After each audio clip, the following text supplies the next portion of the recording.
Buenas gente, ¿cómo están? Bienvenidos a este nuevo estudio de Daniel.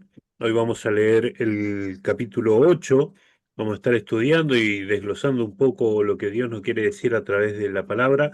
Ya estuvimos viendo que esto es una línea de tiempo de sucesos que van a pasar. Estuvimos aprendiendo varias cosas para nosotros, para nuestra vida, comparando texto con texto y también conociendo lo que Dios tiene preparado para nosotros. La verdad que cada vez que vamos avanzando, yo de mi parte me voy sorprendiendo, voy viendo cada vez cosas nuevas y nada, es una alegría poder compartir. Como siempre estamos compartiendo con Lauri, así que le damos la bienvenida. ¿Cómo estás, Lauri? Hola Eli, hola, bueno, hola a todos los que vayan a estar mirando esta serie de videos también. Y bueno, y bendiciones, ¿no? Sí, la verdad que un el libro completo en sí es un libro muy interesante, muy controversial y tiene muchas revelaciones para todos aquellos que deseen conocer más de la palabra, ¿no? Que gusten profundizar. Así que, Tal cual, tal cual. Así que antes de comenzar vamos a hacer una oración, si te parece, la dirijo. dale.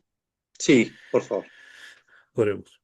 Padre eterno, gracias Señor, te damos porque podemos estar aquí, aunque en la distancia y con los que nos ven fuera de tiempo, pero siempre aprendiendo de tu palabra, acompañados de ti. Te ruego Señor que tú nos guíes, que tu presencia se note aquí en estos videos, que podamos llevar tu palabra y solo lo que tú nos muestras a través de ella. Te ruego Padre que tu espíritu esté con nosotros, en nuestra mente, en nuestros corazones, para que podamos ver, desvelar cada cosa que nos va a beneficiar no solamente a nosotros en nuestras vidas, sino en lo espiritual y nos eleva hacia ti. Así que rogamos, Padre, que tú nos llenes de ti y de tu espíritu para que podamos entender cada cosa que nos quiere mostrar. Y también, Señor, para aquellos que escuchan estos videos, que tú puedas llegar a sus corazones y también a sus mentes para iluminarlos y que ellos también, Señor, puedan aprender más de ti. Gracias por todo lo que nos das, en el nombre de Jesús. Amén. Amén. Bueno. Así, Bueno, vamos a arrancar leyendo, ¿te parece? Vamos a dale, leer hasta el versículo 14, la primera mitad, y después vamos a leer lo que continúa. Relativamente es un capítulo bastante corto. La visión es corta, la interacción es corta, así que por ahí vamos a ir. Hay mucho contexto, mucha información para poder entender claramente qué es lo que está revelando el capítulo. Eh, ¿Te gustaría? Voy a leer, si me permitís, voy a leer. dale. Vamos a leer Sí, hasta el sí. versículo 14. Meta. Dice así: en el tercer año del reinado del rey Belsasar, me apareció una visión a mí, Daniel, después de la que había tenido antes. Durante la visión, me vi junto al río Ulai en Susa, capital del reino de la provincia de Elam. Alcé mis ojos y vi un carnero junto al río. Tenía dos cuernos altos. Uno era más alto que el otro, aunque el más alto había sido el último en despuntar. Vi que el carnero hería con los cuernos al oeste, al norte y al sur, y ninguna bestia podía parar ante él, ni había quien escapase de su poder. Actuaba según su voluntad y se engrandecía. Mientras yo pensaba, un macho cabrío vino del oeste. Corría tan deprisa que ni tocaba la tierra. Este macho cabrío tenía un cuerno notable entre sus ojos. Vino hasta el carnero de dos cuernos que yo había visto junto al río y corrió contra él con todo el ardor de su fuerza. Vi que llegó junto al carnero, lo atacó furiosamente y quebró sus dos cuernos, y el carnero no tuvo fuerza para resistirlo.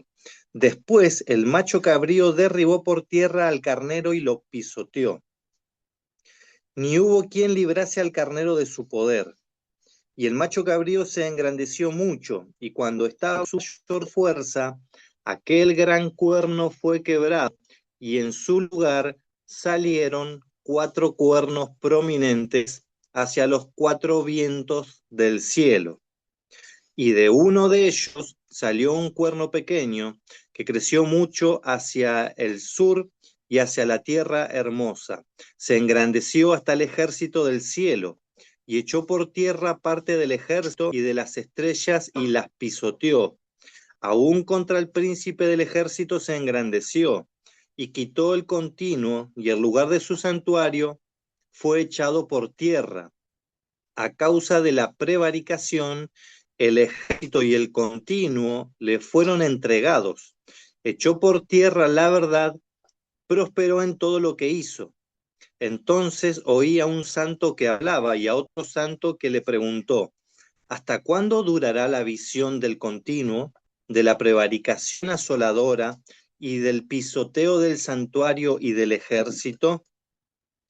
Y él respondió: hasta 2300 días de tardes y de mañanas, entonces el santuario será purificado. Bien, esta es la primera parte. Esta es la visión que tiene Daniel. Ya a partir del versículo 15 ya viene como la explicación. ¿Sí? Hice una pausa ahí mientras leía en el versículo 14 porque estoy familiarizado con la Reina Valera 60, que dice hasta 2300 tardes y mañanas. Acá dice hasta 2300 días de tarde y de mañana. Mm, Está dando por sentado que son días, ¿no es cierto? claro. Siendo que los escritos originales no aparece la palabra días ahí. Así que, bueno, vamos a arrancar por el principio. Eh, Nos vamos a explayar, Bien. ¿no es cierto? A todos aquellos que interesen todos estos temas, bueno, eh, nos vamos a ir explayando. ¿Por qué? Porque no podemos apuntar solamente a un público específico que conozca a la profecía. Vamos a tener que ir más tranqui. Eh, Vamos a arrancar del versículo 1. ¿Sí? Dice: en el tercer año del reinado de Belsasar me apareció una visión a mí, Daniel, después de la que había tenido antes. La visión que él había tenido antes fue la de las 4 bestias que vimos en el capítulo 7, de la cual, de la cuarta bestia, que era la más terrible y espantosa, salía un cuerno pequeño, precisamente muy parecido a lo que está pasando acá, por no decir prácticamente lo mismo. Claro. Eh, esa era la visión. Esa visión tenía un paralelismo con algo que estaba sucediendo al mismo tiempo en el cielo, ¿no? En el cielo se había sentado, vamos a decir así, Dios el Padre, un anciano de días. Eh, Dice que el juez se sentó y los libros fueron abiertos, ¿sí? Entonces esa expresión lo que muestra es que es una escena de juicio. Eh, Precisamente en este capítulo vamos a encontrar lo mismo, escenas de juicio, ¿sí? Y lo que tenemos que tener en cuenta es que todo el libro de Daniel habla de esto. ¿Por qué? Porque en parte el nombre de Daniel representa, Daniel significa Elohim es mi juez, ¿sí? O Dios es mi juez, y el libro está como, eh, ¿cómo se puede decir? Está todo impregnado de estos temas de juicio, ¿sí? Como vamos a ver acá, el santuario, y vamos a decir, bueno, ¿qué relación tiene el santuario con todo esto? ¿No? Y yo pensaba, decía, bueno, el santuario, el templo, es el instrumento que Dios tiene por el cual rescata a los pecadores del reino de Satanás. Por eso esto tiene una gran importancia. O sea, el plan de salvación es el santuario, ¿sí? Claro. Eh, Así que, versículo 2. Eh, Dice: durante la visión me vi junto al río Ulai, en Susa, capital del reino de la provincia de Elam. O sea, Daniel no estaba en Susa, ¿eh? Algunas versiones, algunas interpretaciones muestran que Daniel estaba en Susa por algunas cuestiones del reino. No, Daniel estaba en Babilonia, había tenido una visión y en la visión Daniel se ve junto al río Ulai, ¿sí? porque él todavía está en Babilonia. Entonces, lo que él está viendo es una visión del futuro. Todavía no claro. vino Ciro. Por eso es el tercer año del reinado de Belsasar. ¿Sí? Eh, Dice, alcé mis ojos y vi un carnero junto al río que tenía dos cuernos altos. ¿Sí? Eh, Dice, tenía dos cuernos altos, uno era más alto que el otro, aunque el más alto, que había sido el último en despuntar. Esto lo que quiere decir es que de los dos cuernos, vamos a ver, vamos a hacer así, uno más grande y uno más chico, dice el último, a ver, ¿cómo es que dice? El más alto, el que se veía más alto en la visión, había sido el último en despuntar, o sea, había sido el último en salir. O sea, había dos cuernos, pero el que despuntaba después se hizo más alto. Bien, Y eso concuerda completamente con la historia. ¿Qué estaba pasando? Ya cuando Nabucodonosor todavía era rey, por el 685 aproximadamente, los medos eran una potencia. Ya los medos tenían hasta más territorio que los babilonios. Y se habían aliado con el papá de Ciro, que no me acuerdo el nombre, no me acuerdo si no era Cambises, el papá de Ciro, se había aliado eh, el rey Medo con Cambises. Y después que se habían aliado por medio de matrimonios entre sus hijos, que ahí es donde entra Ciro, Ciro después en un momento ataca a los medos y los subyuga y siguen en alianza, pero él se hace más poderoso. Eso es lo que ocurre en la historia con Ciro el persa, ¿no es cierto? bien. Así que ahí vamos con esto de que el cuerno que había despuntado último se había hecho más grande.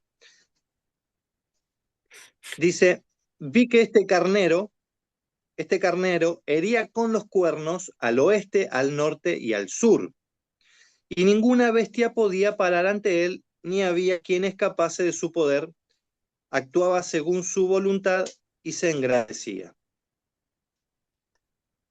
Eh, Esto que hería al oeste, al norte y al sur, como lo vimos en la profecía anterior, el oso que representaba a los persas tenía tres costillas en su boca y decíamos que históricamente representaba a Etiopía, Libia y a Babilonia, ¿no? Las tres grandes potencias del momento que ellos habían conquistado y tenían la supremacía. ¿Sí? Por eso dice que actuaba según su voluntad y hacía lo que quería, ¿no? Y se engrandecía mucho, es lo que decía el capítulo anterior. Dice, mientras yo pensaba, dice Daniel, un macho cabrío vino del oeste. Y acá si nos ubicamos en Susa, el oeste apunta para el lado de lo que sería Europa, Israel, el mar Mediterráneo, todo para aquel lado, ¿no? Donde se pone el sol. Ese es el oeste. Dice que venía un macho cabrío. Dice, eh, dice que este corría tan deprisa que ni tocaba la tierra. Este macho cabrío tenía un cuerno notable entre sus ojos. Vino hasta el carnero de dos cuernos que yo había visto junto al río y corrió contra él con todo el ardor de su fuerza. En la interpretación, ahora cuando leamos la segunda parte, va, en la misma interpretación, el mismo capítulo nos va a decir que los cuernos representan a los reyes de esos Claro. poderes, de esos gobiernos, vamos a decir. Pero lo que a mí me llamó la atención, que ahora lo veo de otra manera, es que dice que este carnero corrió con el ardor de su ira. Había una, había una bronca de los griegos a los persas Mm, en tal este cual. punto, porque los persas los habían atacado y no habían podido vencer a los griegos. Esto está relacionado con la película de 300 y la batalla de las Termópilas, ¿no? Que se da ahí en un acantilado por Esparta, por ahí, y Grecia está ahí también combatiendo, ¿no es cierto? Tal cual. Bueno, la película es bastante así. un poco exagerada, ¿no? Claro. Pero bueno, según dice la historia, sí, fueron 300 soldados espartanos, hay bastante ahí.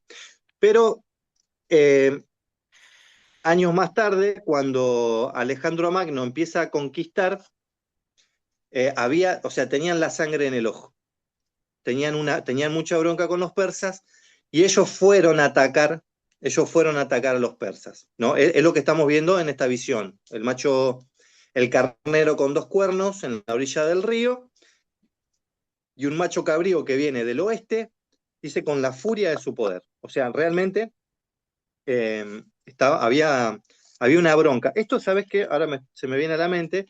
Esto lo menciona también, eh, menciona algo el capítulo 11. No lo tenía preparado, pero se me vino ahora, que dice, lo voy a decir con mis palabras, pero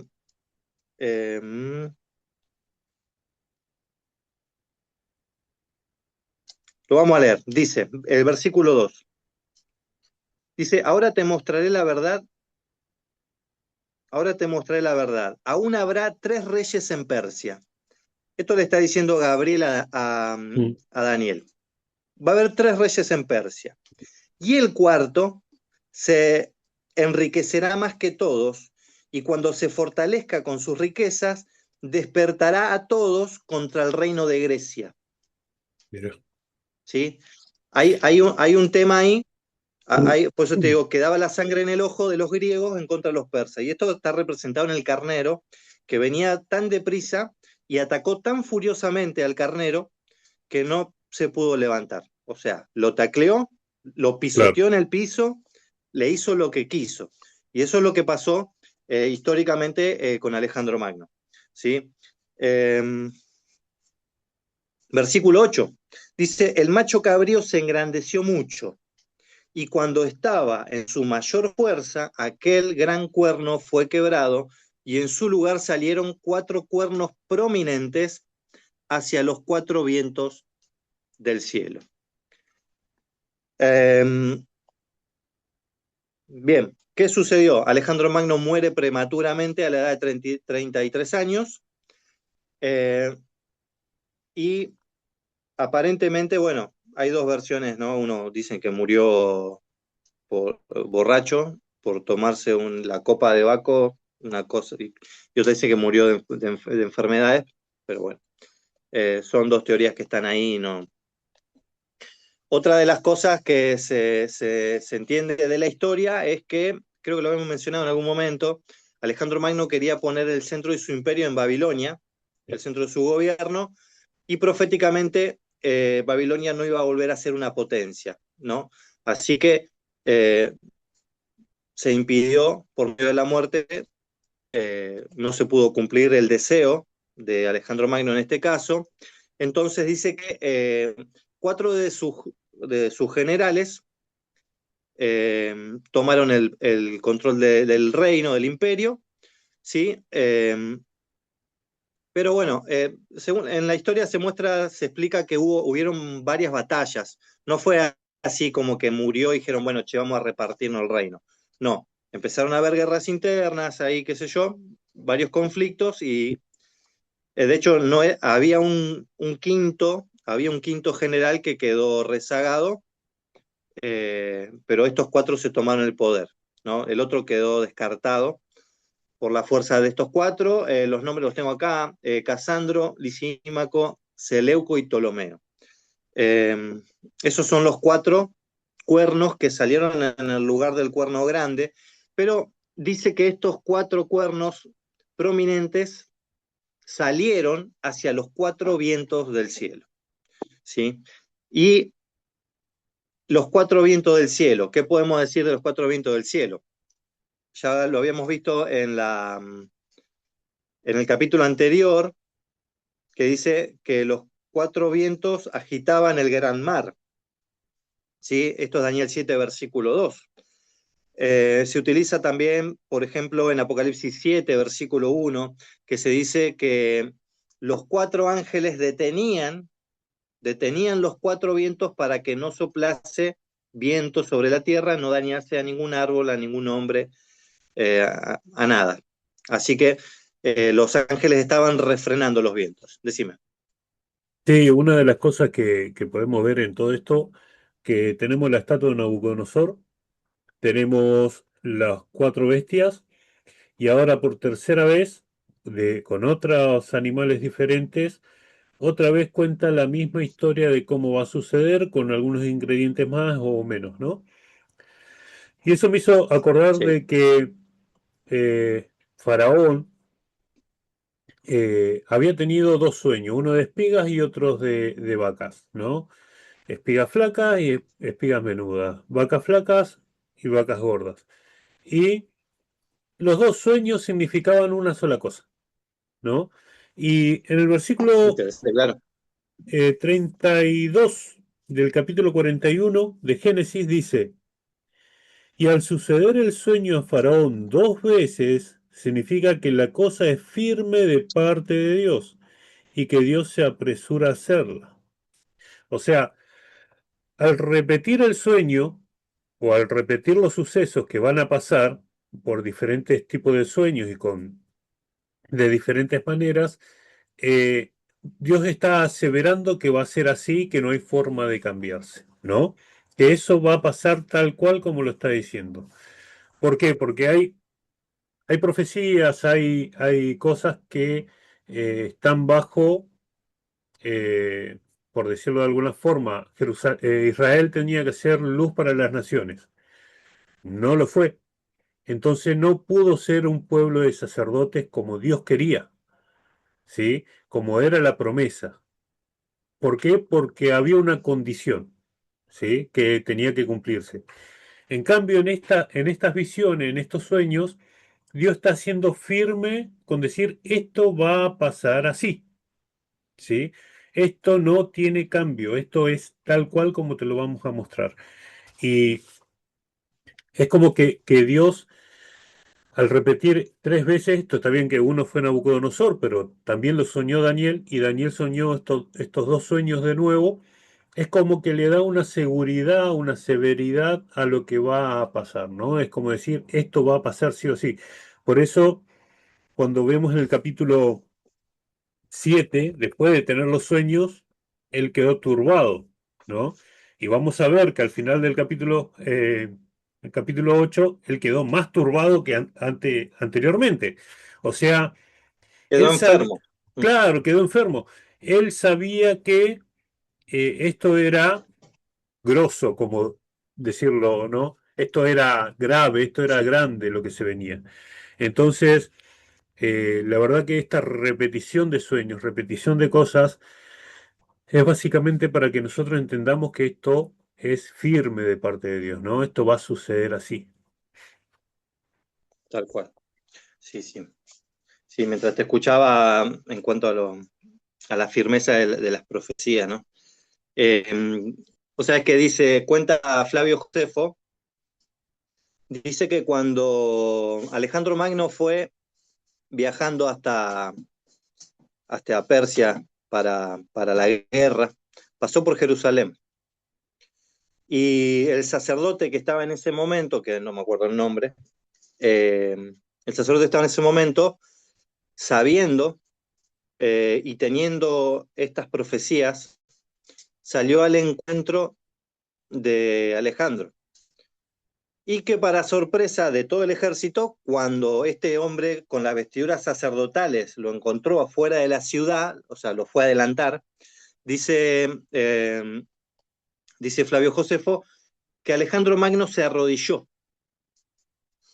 O sea, Alejandro Magno ve a este personaje y se arrodilla. Y dice que Alejandro Magno, cuando le preguntaron los generales, dice que él dijo que él había tenido un sueño y que un hombre lo iba a encontrar en Jerusalén, Pero, con esas vestiduras. O sea, una cosa que yo, la verdad que cuando lo vi, lo escuché, me sorprendí, ¿viste? Pero que, y que el sacerdote le dijo que su Dios estaba profetizando que él iba a conquistar a los persas. wow, Así qué que el loco. favor de Alejandro quedó en Jerusalén, ¿no? Bueno, sabemos también después que Alejandro Magno manda a hacer una copia de la Biblia hebrea, ¿no es cierto?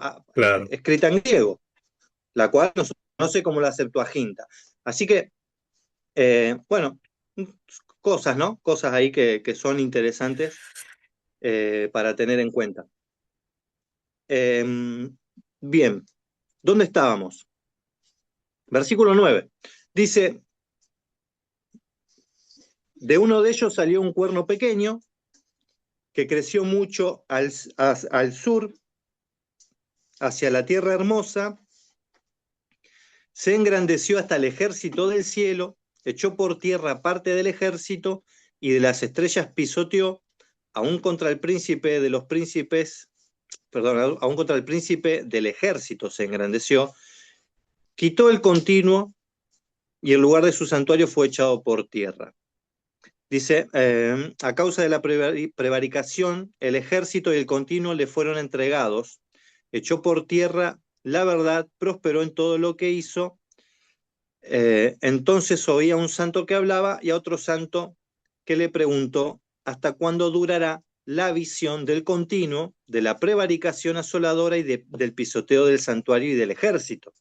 Y él respondió, y acá quería llegar, hasta 2300, hasta 2300 tardes y mañanas, entonces el santuario será purificado. ¿Por qué quería llegar a este pasaje? Porque tenemos que entender qué es purificar el santuario. El tal cual. santuario será purificado, ¿no es cierto? Porque en este caso, esta profecía, Daniel tenía una información adicional, ¿no es cierto? Vamos a ir a Levítico 16. Vamos a encontrar en Levítico 16 los mismos elementos que se encuentran en esta profecía. ¿Sí? Nosotros siempre tenemos que buscar, cuando querramos entender algo, sea cual sea la parte bíblica, tenemos que encontrar o historias parecidas, o situaciones parecidas, o las mismas palabras, en qué lugar se usan las mismas palabras, ¿no es cierto? La Biblia nos revela qué hay en la Biblia, ¿sí? ¿Sí?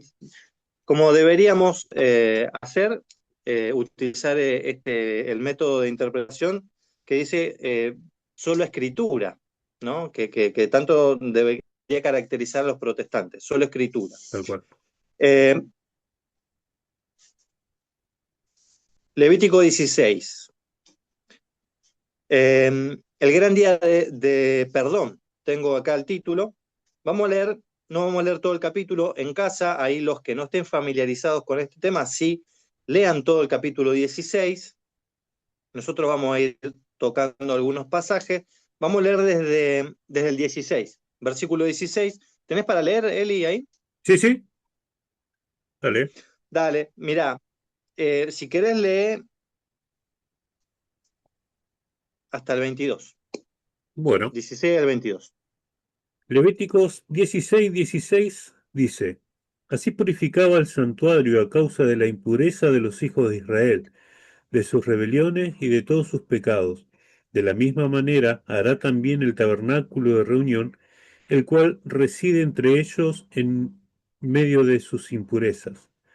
Ningún hombre estará en el tabernáculo de reunión cuando él entre a hacer la expiación en el santuario, hasta que él salga y haya hecho la expiación por sí, por su casa y por la congregación de Israel. Y saldrá del altar que está delante de Jehová, y lo espiará, y tomará de la sangre del becerro y de la sangre del macho cabrío, y la pondrá sobre el cuerno del altar alrededor, y esparcirá sobre él de la sangre con su dedo 7 veces, y lo limpiará y lo santificará en las inmundicias de los hijos de Israel. Cuando hubiera acabado de espiar el santuario y el tabernáculo de reunión y el altar, hará traer el macho cabrío vivo, y pondrá a Aarón sus 2 manos sobre la cabeza del macho cabrío vivo, y confesará sobre él todas las iniquidades de los hijos sobre, perdón, de los hijos de Israel, todas sus rebeliones y todos sus pecados, poniéndolos así sobre la cabeza del macho cabrío, y lo enviará al desierto por mano de un hombre destinado para esto. Y aquel macho cabrío llevará sobre sí toda la iniquidad de ellos a tierra inhabitada y dejará ahí ir al macho cabrío por el desierto. Bien, Ese- ¿qué es qué es lo que muestra?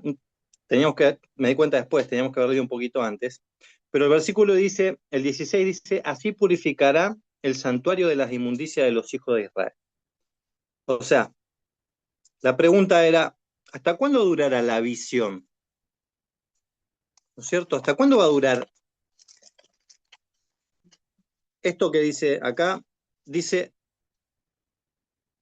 ¿hasta cuándo durará la visión del continuo, de la prevaricación asoladora y del pisoteo del santuario y del ejército? ¿Hasta cuándo iba a durar todo eso? Fíjate, el santuario iba a ser pisoteado, el ejército iba a ser pisoteado. Eh, dice prevaricación, prevaricación asoladora. En otro lado puede decir abominación desoladora también, ¿no es cierto? ¿Hasta cuándo iba a durar todo esto? 2300 tardes y mañanas. Dice, entonces el santuario será purificado. Como podemos ver acá en Levítico 16, el santuario se purificaba. ¿Cuándo se purificaba el santuario? Una vez al año. En el versículo 29, 30 y 31 dice, tendréis esto por decreto perpetuo. A los 10 días del mes ayunaréis. No haréis ningún trabajo, ni el nativo, ni el extranjero que vive entre vosotros. Porque porque en este día se hará expiación por vosotros para purificaros y quedaréis limpios de todos vuestros pecados ante el Señor. Es para vosotros sábado de solemne reposo en que ayunaréis, decreto perpetuo. El sacerdote ungido y consagrado, en lugar de su padre, se pondrá los vestidos de lino, los vestidos sagrados, y hará la reconciliación y la expiará, hará la reconciliación, y expiará el santuario y la tienda de reunión, y expiará también el altar, los sacerdotes, todo el pueblo y todo el pueblo de la congregación.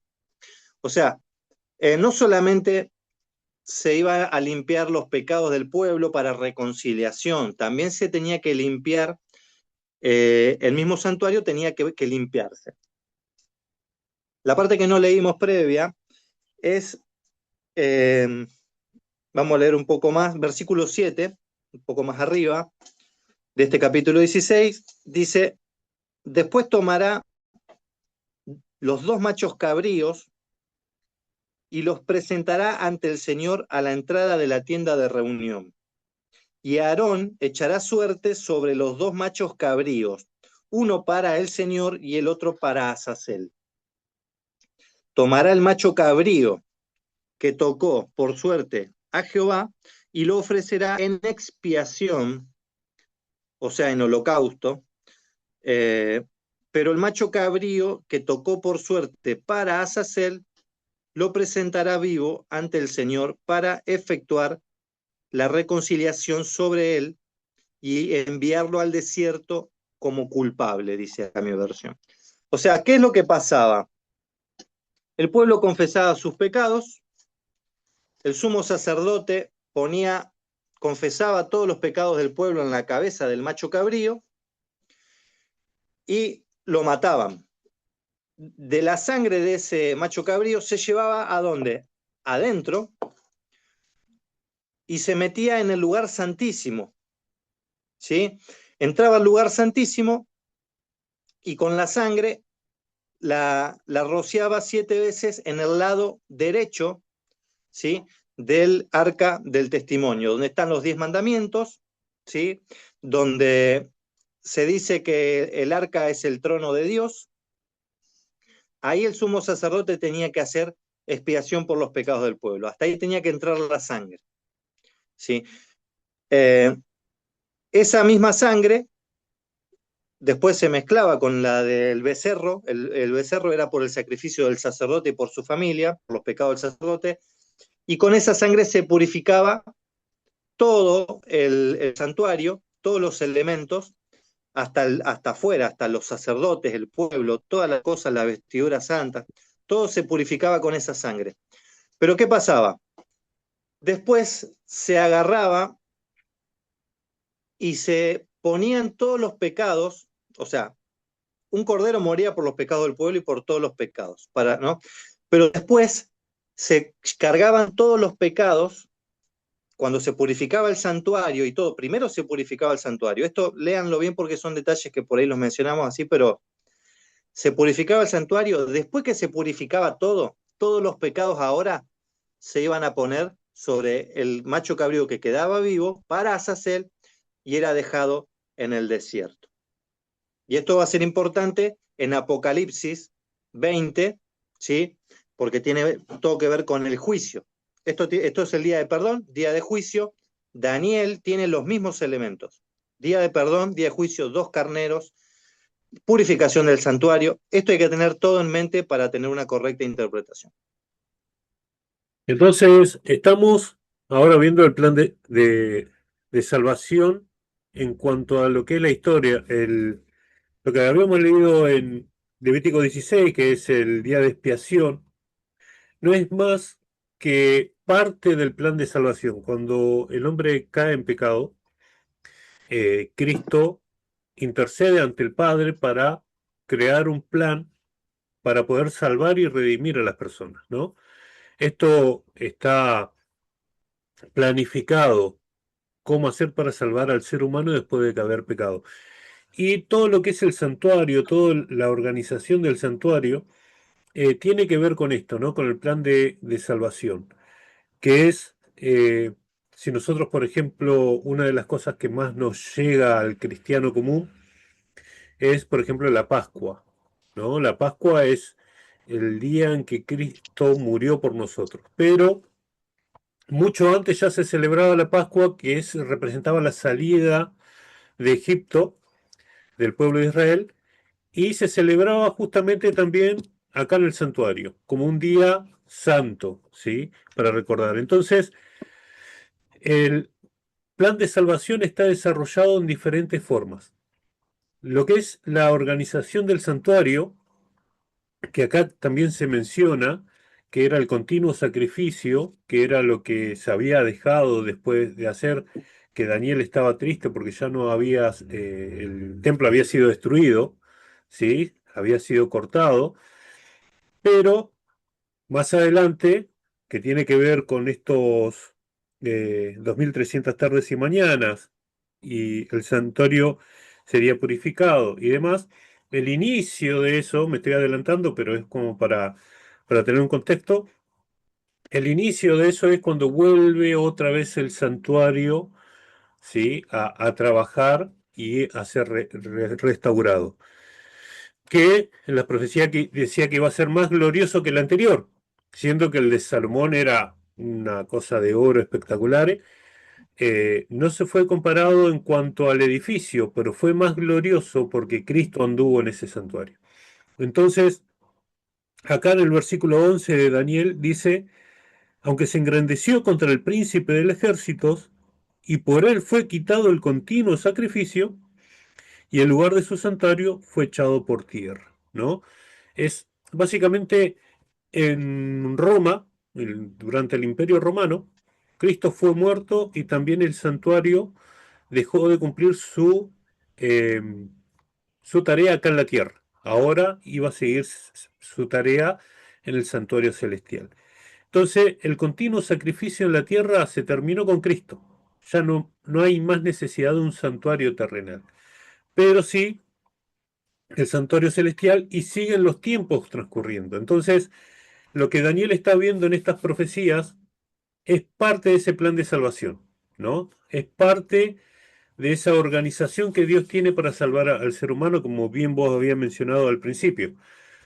Es necesario que estas cosas ocurran, pero esto no es algo que va a pasar transcurriendo allá en una esquinita del mundo desapercibido. Esto estuvo en el ojo del poder continuamente durante milenios. Tanto es así que estamos en el 2026 y se rige por el nacimiento de Cristo, ¿no? La era nueva que estamos contando se rige por el nacimiento de Cristo. No hay otro en el mundo que se pueda regir de esta manera. O sea, no hay otro hito en el mundo que pueda dividir la historia entre antes y después. O sea, es tan importante esto y es tan mundial que no es algo tan chiquitito. Daniel estuvo en el Imperio Babilonio como segundo y como tercero, porque no podía estar como segundo durante el fin de Babilonia, y ahora con los medos y persas también estaba en el máximo del poder. Esto no es algo común, no es algo que haya pasado desapercibido, ¿no? Está en la historia escrito con fuego.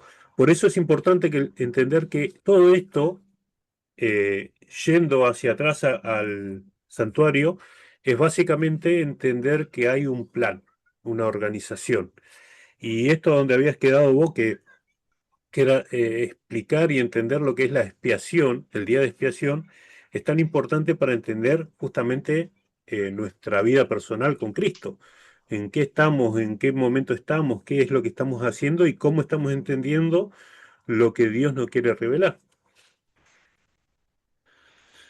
Sí, sí, sí, sí, precisamente, justamente ese capítulo 16 de Levítico lo que muestra es que Daniel estaba familiarizado con estos dos animales limpios, vamos a decir, si bien Exacto. en la profecía es un carnero y un macho cabrío, uno es macho de las cabras y el otro es un macho de las cabras, perdón, dije dos veces lo mismo, uno es macho de las ovejas, uno es macho de las ovejas, cortame esa parte, no, mentira, uno es macho de las ovejas y el otro es macho de las cabras.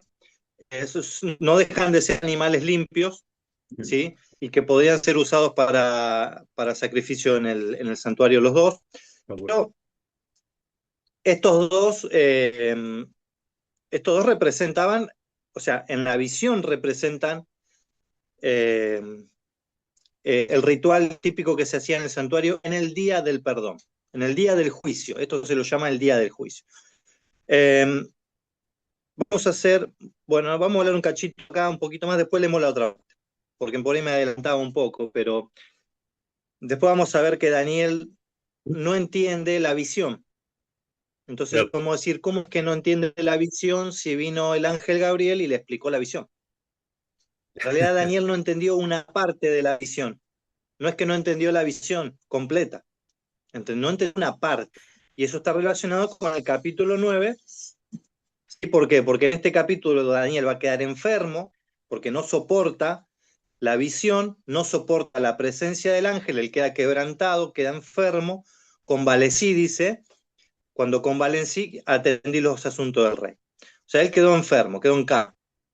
Y después va a venir el ángel y le va a decir, vine a traerte sabiduría y a explicarte lo que Daniel no estaba entendiendo en esta visión. El capítulo 9 es una explicación, en parte, es una explicación de esta visión.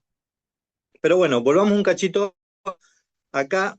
Ahí estábamos viendo los animales, los carneros, qué representaba cada uno. Eh, y aparece este personaje misterioso mencionado acá como cuerno pequeño. Este cuerno pequeño no es la primera vez que aparece, ya aparece en el capítulo 7. ¿Sí? Aparece en el capítulo 7 en la bestia, horrible, esa indescriptible, con dientes de hierro, uñas de bronce y qué sé yo. Eh, y la verdad es que yo no sé cómo han hecho, o sí sé cómo han hecho, pero me sorprende un poco que este cuerno pequeño del capítulo 8, para muchos teólogos, no es el mismo cuerno pequeño del capítulo 7. Son dos cuernos distintos. claro. Es con lo que me vengo desayunando.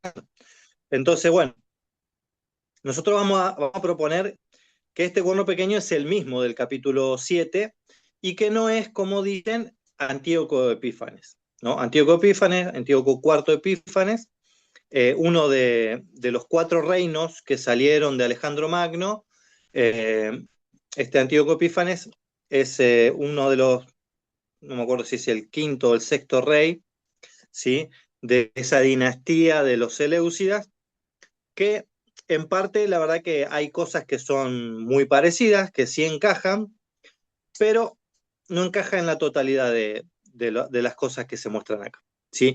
Y vamos a mostrar una de las más importantes, que es lo que me interesa un poco, por qué Antíoco Epífanes no es este cuerno pequeño. Bueno, ya vamos a ir entrando un poco en ese tema.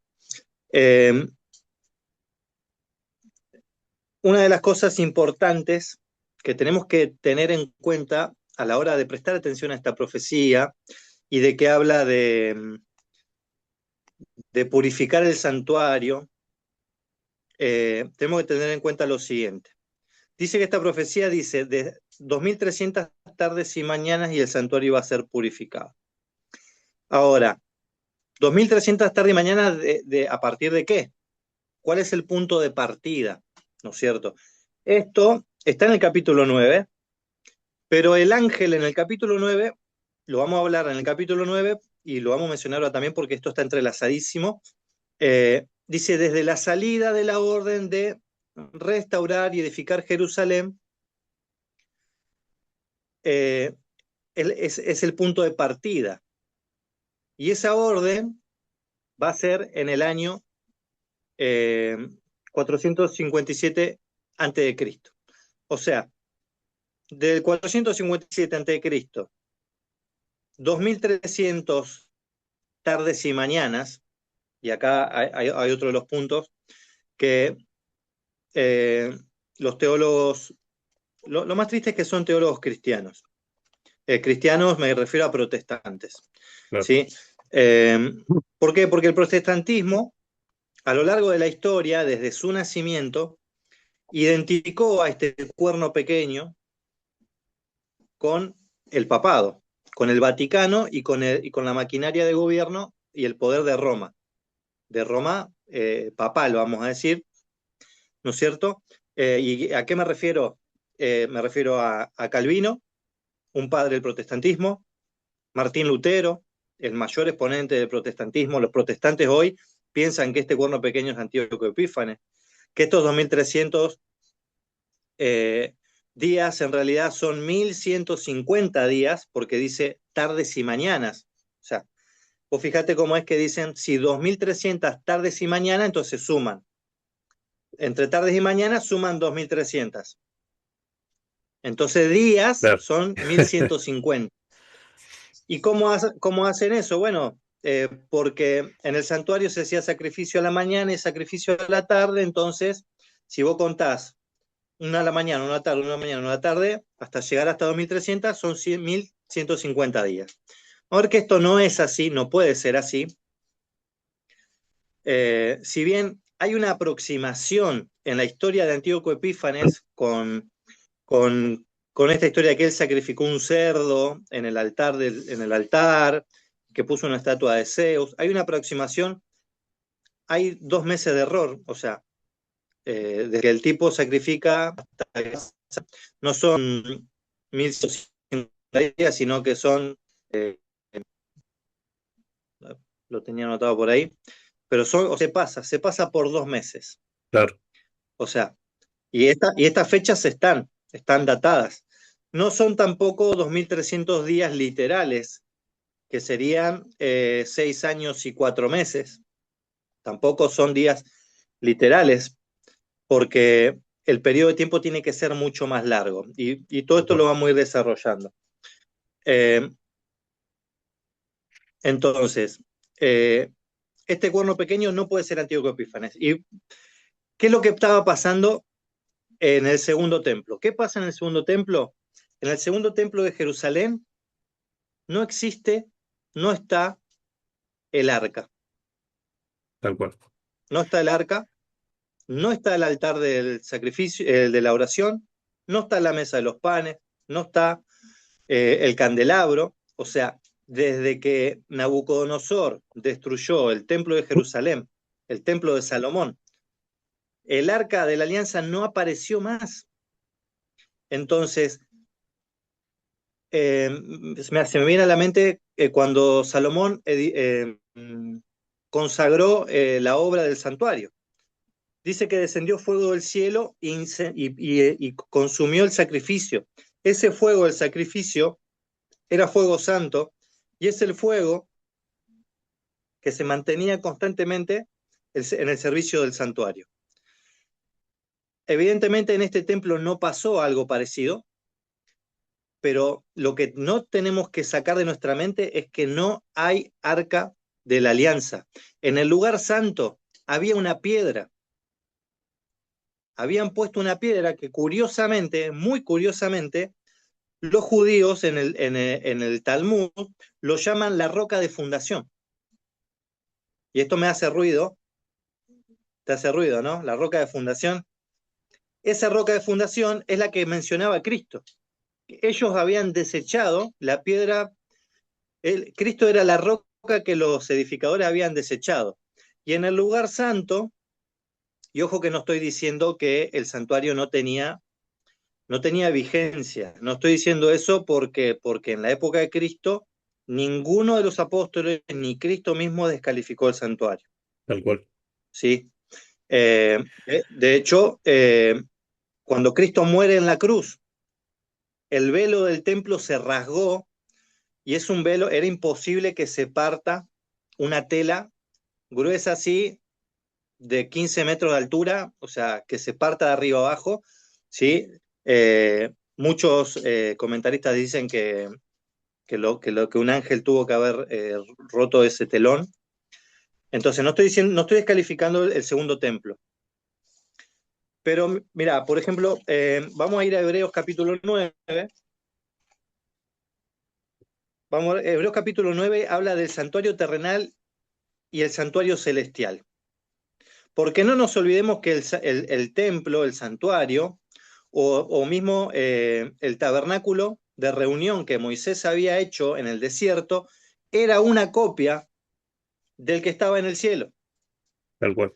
Dios descendió en el monte Sinaí, no descendió solo, bajó con el templo, bajó con el santuario, Moisés subió ahí y cada cosa que le decía, bueno, haz el candelero así, así, así, así, conforme al modelo que estás mirando, conforme a eso, hacelo. Y cada elemento 5 veces ahí en Éxodo, le dice, conforme al modelo, hacelo, copialo. Entonces, esto es lo que dice Hebreos capítulo 9. Dice, el primer pacto tenía reglas para el culto y también un santuario terrenal. Dice, se levantó una tienda. Dice, en su primera parte se llamaba lugar santo. Estaban las lámparas, la mesa, los panes de la presencia. Tras el segundo velo estaba la parte llamada lugar santísimo. Este tenía el incensario de oro y el arca del pacto. Incensario de oro y el arca del pacto cubierta de oro. Esta arca tenía una urna de oro con el maná, la vara de Aarón que reverdeció y las tablas del pacto. Estas tablas del pacto son los 10 mandamientos, ¿no? Son los mandamientos que nosotros quebramos, o sea, pecamos, transgredimos la ley de Dios y nos convertimos en pecadores y necesitamos el perdón. Necesitamos, eh, necesitamos o sea, la salvación que es por medio de la muerte de Cristo, que es ese corderito que se llevaba en el día de expiación, se rociaba la sangre en el lado derecho de la tapa. O sea, la sangre caía arriba de la tapa y abajo estaba la ley que yo había quebrado. O sea, mirá vos la importancia del ritual de la expiación y de la purificación del santuario, que en la época de los macabeos, cuando estaba Antíoco Epífanes, no había arca. Mira. Te digo más, no solamente eso, ¿por qué? Porque es fácil decir que Antíoco Epífanes profanó el templo con el sacrificio de un cerdo, pero los sacerdotes que estaban ahí no eran del sacerdocio levítico, no eran descendientes de Aarón. Esto está relatado en el libro de Macabeos, en el capítulo 2. Vos podés ver cómo se compraban, Macabeos, segunda de Macabeos, capítulo 4. Compraban el puesto de sumo sacerdote. Le Uf, pagaban a Antíoco Epífanes le daban sumas de dinero para que los deje ser sumo sacerdote. Y Entonces, lo, ¿de qué profanación me están hablando cuando decimos que sacrificaban un cerdo si no había arca? Los sacerdotes eran corruptos. Entonces, es una ilusión. Esto de que Antíoco Epífanes es el cuerno pequeño es una ilusión. Es un nene de pecho. Yo digo que Antíoco Epífanes es el intento de Satanás de cumplir las profecías bíblicas. ¿Sí? ¿Por qué? Porque Satanás, a ver, si hay algo que Satanás debe querer, es que las profecías no se cumplan como la Biblia dice que se van a cumplir. ¿No es cierto? Por tal ejemplo, si cual. decimos que la marca de la bestia es el sábado, bueno, yo le voy a hacer creer a todos que la marca de la bestia es un chip, Claro. ¿no? Y la gente va a creer que la marca de la bestia es un chip, o que la marca de la bestia es la vacuna, porque si no te pones la vacuna no puedes comprar y vender. No sé si se puede decir vacuna en estos videos. Bueno, Sí. eh, entonces, ¿entendés a lo que voy, no? Sí, sí, tal cual. Satanás no quiere que las profecías se cumplan de la manera que Dios está profetizando que se van a cumplir. Satanás quiere, si fuera posible, engañar hasta los escogidos. Así Tal que cual. esto de que Antíoco Epífanes es el cuerno pequeño y que él profanó el santuario y todo eso es una ilusión, es una mera ilusión. Que te digo, todo el protestantismo en la Edad Media creía que el cuerno pequeño era el papado. Mm, tal cual. Me olvidé de mencionar Isaac Newton.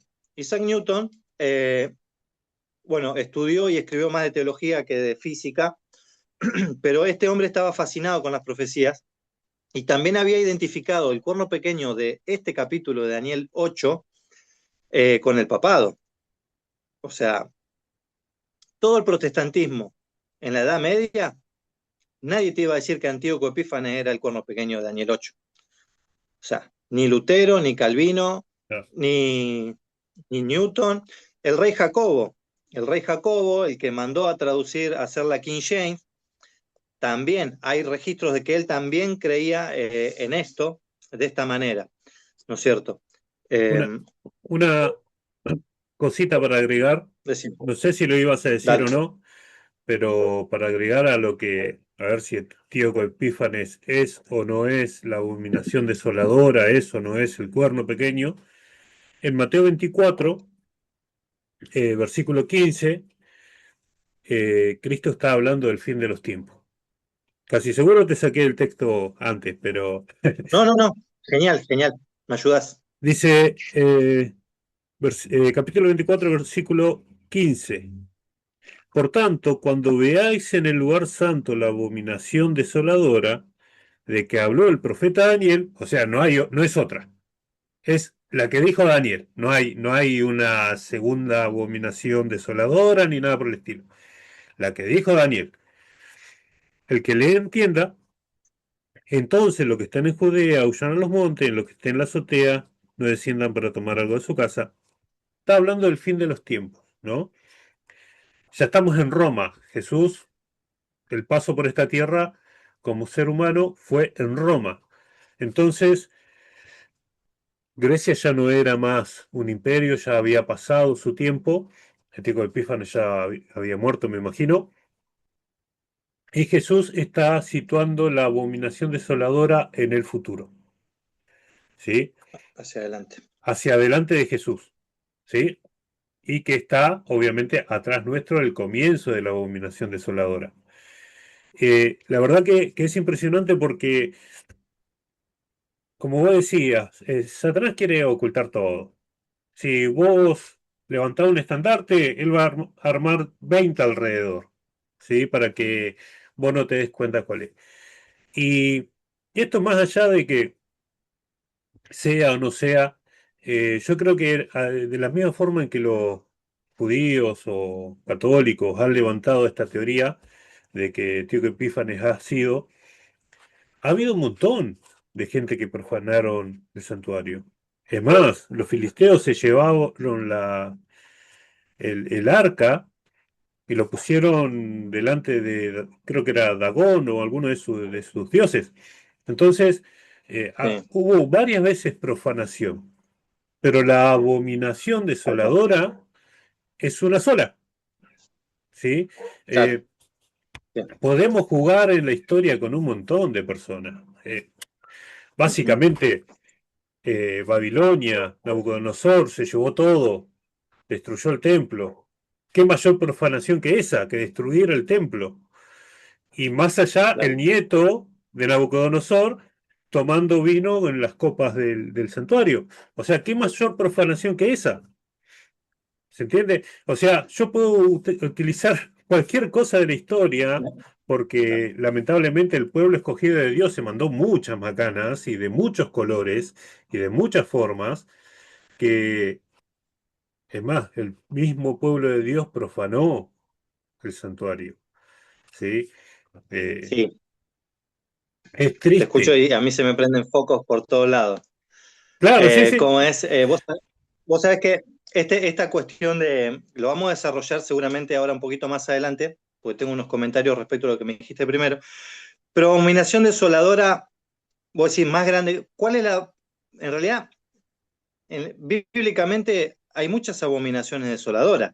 Lo que pasó con Nabucodonosor, lo vamos a desarrollar ahora más adelante, fue una abominación desoladora.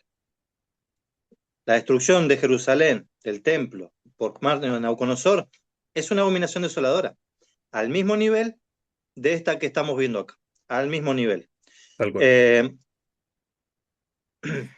o sea, y la abominación desoladora más grande, ¿cuál podría llegar a ser? Es de la que tiene un conocimiento, porque Antíoco Epífanes no tenía a lo mejor algún conocimiento. Mm. O sí No, tenía un sí, conocimiento, pero no le importaba.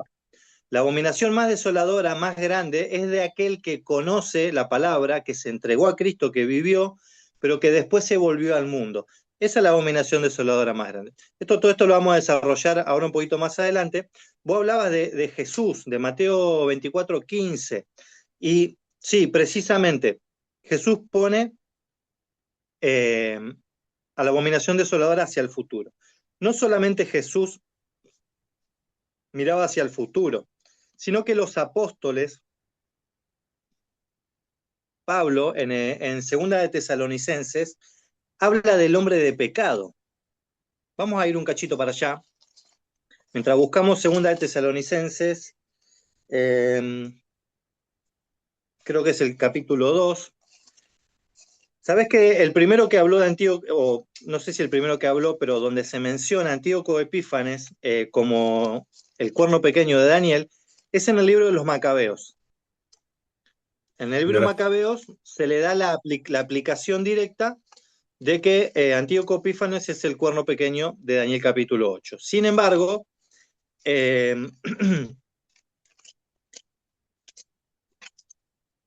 por eso nosotros no tenemos el libro de Macabeo en nuestro canon. O claro. sea, puede servir como un libro histórico, pero espiritualmente no es un libro inspirado.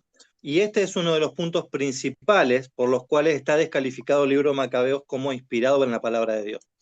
Porque, porque Cristo, Pedro, Pedro no, Juan, Pablo, Lucas, todos ellos hablaron de los atributos que se mencionan acá en este capítulo 8 de Daniel en sus cartas. Pablo como el hombre de pecado, eh, Juan como el anticristo, que anticristo no es un rockero con una cruz invertida vestido de negro, ¿no? Sino que anticristo es aquel que se opone a Cristo, ¿no? Aquel que se opone, que va en contra. Y es un poco lo que hace el cuerno pequeño. El cuerno pequeño se opone a todo lo que se llama Dios, ¿no? O es, eh, o es objeto de adoración. Eso es lo que dice en Daniel. Entonces, el anticristo es el que se opone a Cristo. Eh, el hombre de pecado es este, ¿no? Vamos a leer un cachito por acá. Eh, Segunda de Tesalonicenses, capítulo 2. Eh, a ver de dónde arrancamos. Versículo 3. Vamos a leer del 1, perdón, porque voy para arriba y dice, Dale. acerca de la venida.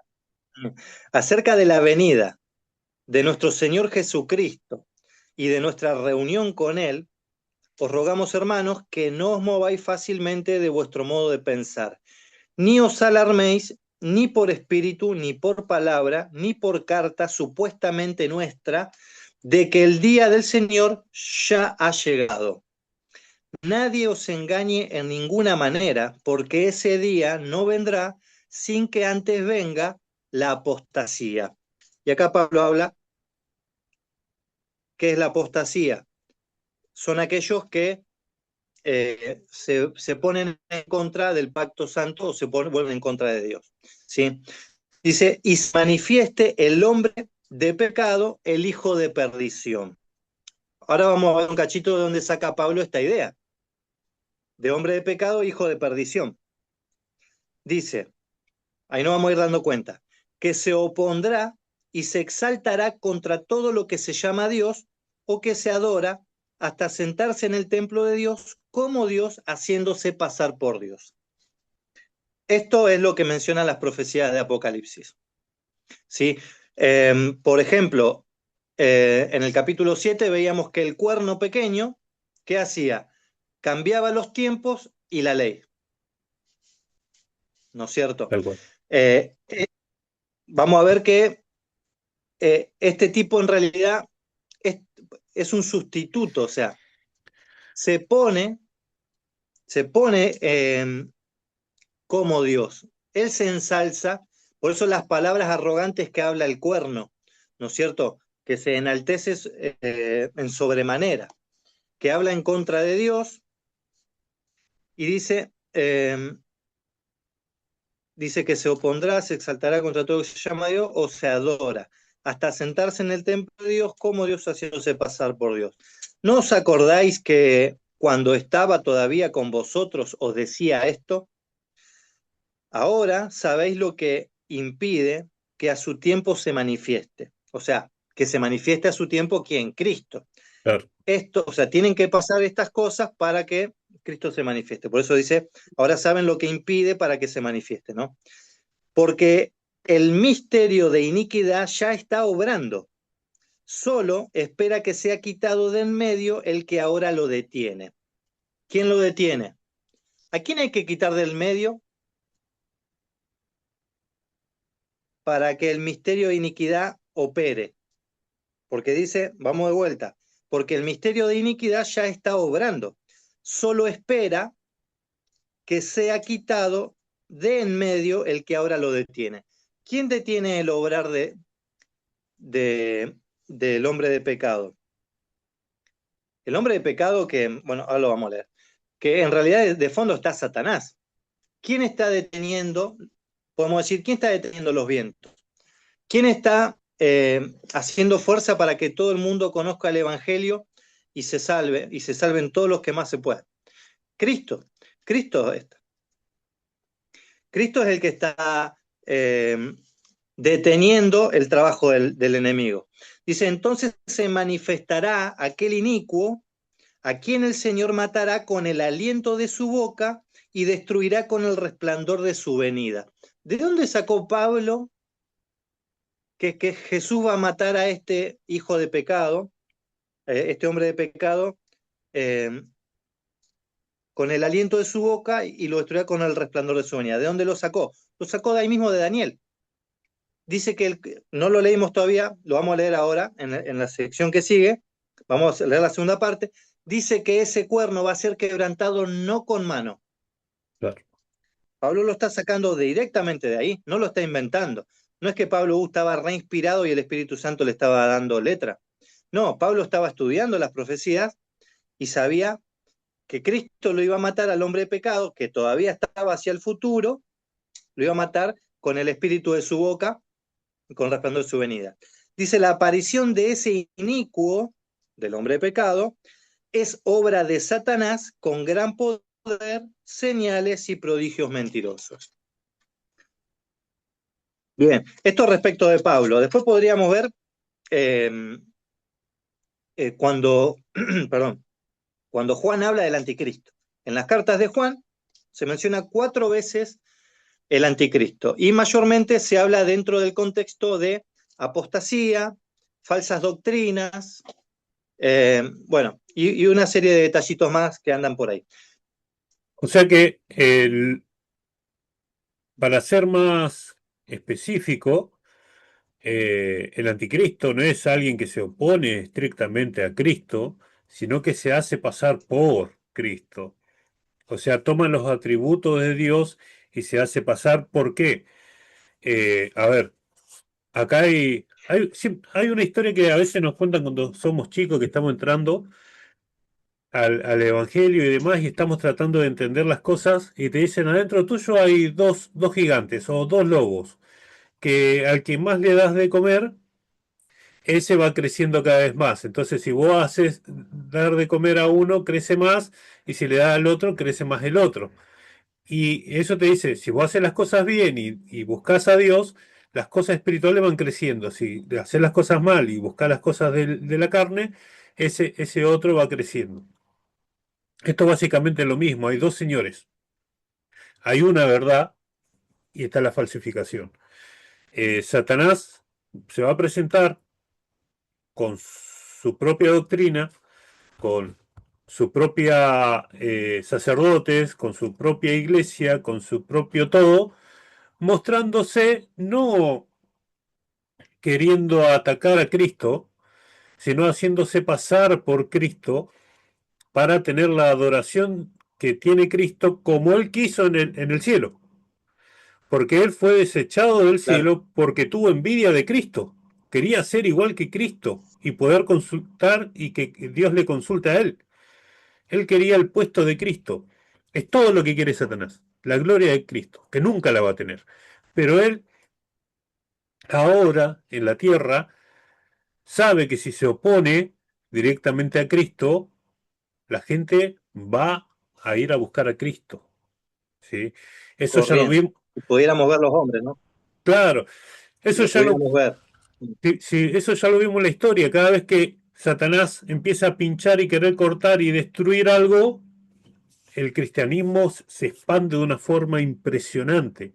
Entonces ahora cambia la estrategia y lo que quiere es que los seres humanos entiendan o crean que es ese evangelio falso que promueve Satanás no existe. O sea, que es el verdadero, que vayamos a ese, que es más fácil, más cómodo, nos da una cierta seguridad, nos da una cierta riqueza, nos da una paz política, etcétera, o lugares sin guerra, cosa que nunca va a pasar. Y del otro lado tenemos a Cristo con el Evangelio, el plan de salvación, todo profetizado una cosa tras otra que se va cumpliendo. Y la verdad que si vos no conocés la verdad, no sabés lo que es falso. Lamentablemente tenemos que buscar mil veces la verdad, que la única verdad es esto, y después de esto vamos a ver cuál es lo bueno o lo malo, ¿no?